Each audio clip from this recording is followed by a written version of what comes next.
St. Louis is built on a lot of history, and a St. Louis native has created the opportunity to travel back in time nearly 2 centuries to learn all about it. Malik Wilson is joining us live to explain. Hi, Malik. Hey, Dana. Who doesn't love a great book, right? And I'm currently at the National Museum of Transportation, where I'm going to learn about an awesome book. I'm joined now by Molly, who created this amazing book called Trains and Trolleys, and she's going to tell us a little about it. Please, thank you for joining us. Thank you so much for having me, Malik. I was really excited to work on this book, just like I'm excited to talk with you today about it. St. Louis has an absolutely incredible railroading heritage, both on the operations and the manufacturing side. Not only was St. Louis really in the run trying to be part of the first transcontinental railroad starting back as early as 1847, St. Louis built so many of the fantastic pieces of equipment that have been used nationwide on both the railroads and on interurban lines.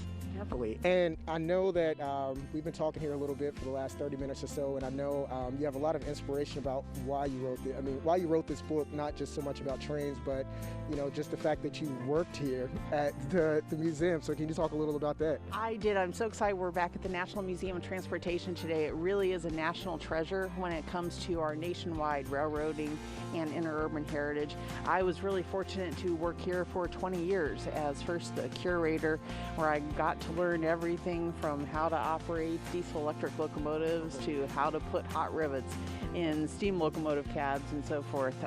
I was really excited to be able to work with this fantastic collection, hands-on, to work on the interpretation of it, and we're all privileged to have this collection here in our backyard here in St. Louis.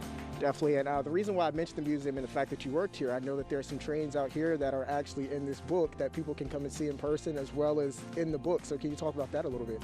This collection at the museum includes such significant pieces ranging from the first really successful diesel electric locomotive, the A unit from the diesel locomotive set that General Motors sent out to railroads to say, hey, test our diesel electric against your steam locomotives and see how this diesel power can match your power, but you're not going to require as much maintenance. You're not going to require the coal towers, the water towers. So that national engineering landmark is here.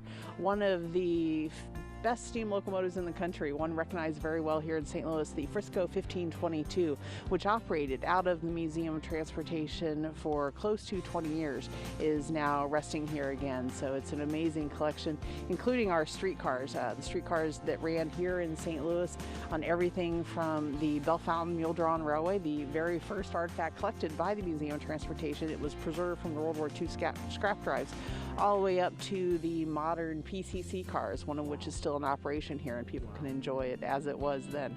That is awesome. Thank you so much, Molly. So as you guys can see, there's a ton of history in this book that you can learn about, and like I said, you can come to the museum and see it firsthand.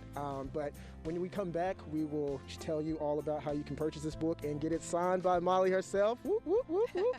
So Very stay cool. tuned.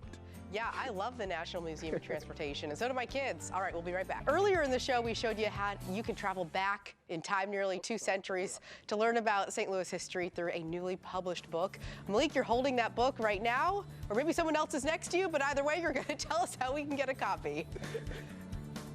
We are. Like I said, I'm joined here with the author, Molly, of Trains and Trolleys, and as you mentioned earlier, it's a ton of history in this book, while also you can come here to the National Museum of Transportation and see some of the trains that are in this book in person. But I think the big thing that people want to know is, how can they get this book, Molly? There are several ways in which people can acquire this book. They can buy it here at the National Museum of Transportation in the gift shop. You can buy it online at www.stltrainsandtrolleys.com, and proceeds from that help support the Missouri Pacific Historical Society, a fantastic local organization. You are also welcome to come listen to me do a presentation about the book. I'll be doing that tonight at the Bridgeton Community Center for the Bridgeton Historical Society at 7 p.m. And I will also be doing it on Sunday at the historic DePere School down in the city for the Carondelet Historical Society from 1 to 3 on Sunday. Definitely, and I know you mentioned tonight is the first book signing. You said people can come and listen to you talk. What will they be listening to? What are you going to be talking about? I'll be doing, of course, we have the standard fun PowerPoint with some more great images, but there are also some great local stories, including a fantastic railroad artifact that was literally just a few weeks ago snatched out of St. Louis, unbeknownst to many. It was right downtown in the city. Very few people knew it was there, and it's gone. So we can reveal some fun little St. Louis railroading secrets, too.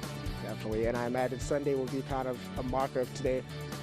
Exactly. Although with every audience, every community, we have a different interaction. And once again, something has held true. I realized this when I first moved to St. Louis over a quarter century ago.